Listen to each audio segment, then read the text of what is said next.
All right, guys, here with Donny Schatz at tonight's Premier Chevy Dealers Clash at Knoxville Raceway with the World of Outlaws. Donny, you recently went away from the Ford engine that you guys have had in this car for, I think, the better part of a decade or so.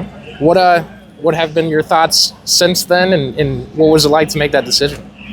Well, I didn't make the decision. That was a Tony decision. Glad I wasn't put in that position. It's a tough one to have to be involved in from all fronts, but when you're backed into a corner, he didn't have a whole lot of choice. So, we haven't raced too many times. Last weekend was the first time we got to go back-to-back nights. We had a decent weekend.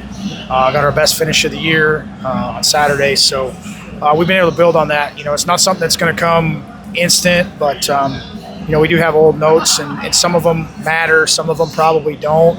But it's been quite a process to try to just get everything back. There's just so many different variables, headers, stacks, radiators, everything's just so much different. Drive lines, the cranks are in a different spot in the Ford. So there's a lot of things that the guys have done a phenomenal job of adapting to. And, we seem to race pretty decent. We still were qualifying about the same spot. So we'll work on that a little bit. But it is what it is. In order to keep racing here in a couple months, we're going to have to do something, and it's where we're at. So we're past that, the hard part, and I guess what you call the shock of it, and we'll just keep building.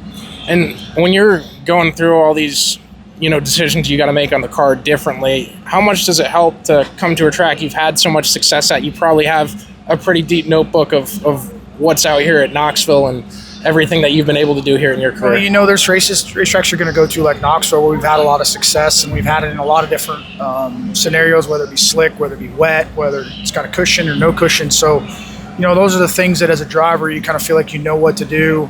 The high speed places, sometimes you learn a trick or two here or there, and sometimes you can carry the speed through some of them bad scenarios. So, that's neat to see. I kind of want to see here where we stack up tonight, not just in qualifying, but when it comes to racing, because the last couple of years have been a little bit of a struggle here for us. So, obviously a new group of guys too. Still, we're having a lot of fun.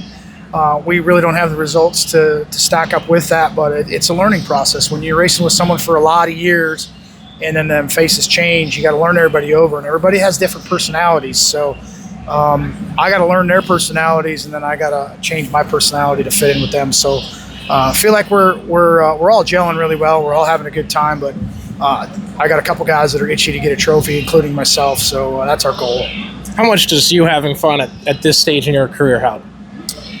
In this game, with what's being spent and the sacrifices that everybody makes, you got to have fun. There's not one of these car owners or one of these in this whole pit area that any of this makes sense financially. So you got to have fun with it. When I look back at 30 years ago when a motor was $25,000 and now they're $75,000, we're not having 3 times more fun. So sometimes you have to tell yourself, that you got to just deal with that because the times are changing. So we do the best we can with it. And then weather conditions tonight. What's the biggest challenge of racing with a little bit of wind? And obviously you don't hope the mist is out there when you guys are on the track, but with what we've seen today. Well, and this isn't supposed to be here, but it's here. So I don't know what you do to counter it. There's not much we can control the weather, but there's no wind. I don't know that that's going to be a factor, but this is a big place. And, sometimes taking the safest route probably isn't the most popular, unfortunately. But I guess some days it's better to be proactive and reactive. I don't know what they'll do.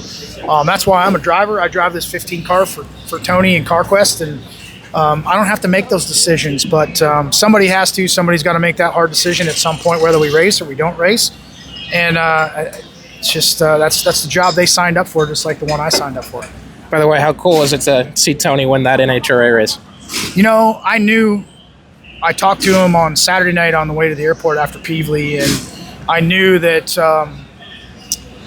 that's probably in as good a spirits as I think I'd talked to him in a long time.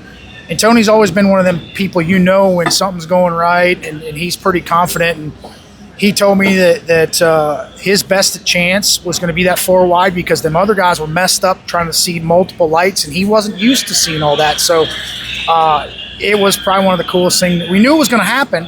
You knew it was going to happen at some point. Tony Stewart's not going to race anything he's not going to win in. So just happened to be that day. Vegas has been very good to him. Same thing in his top alcohol dragsters. So Yeah, it was really cool. I still haven't got to talk to him, but he's got obviously a busy week since then, and trying to promote his NHRA team and NHRA as well. So we're happy for him. We're glad to see him get it, and it's just first win as a new dad. So pretty cool for everybody involved. Awesome. Well, hopefully things improve here, and you guys can see the number 15 repping at Knoxville this weekend live on Dirt Vision.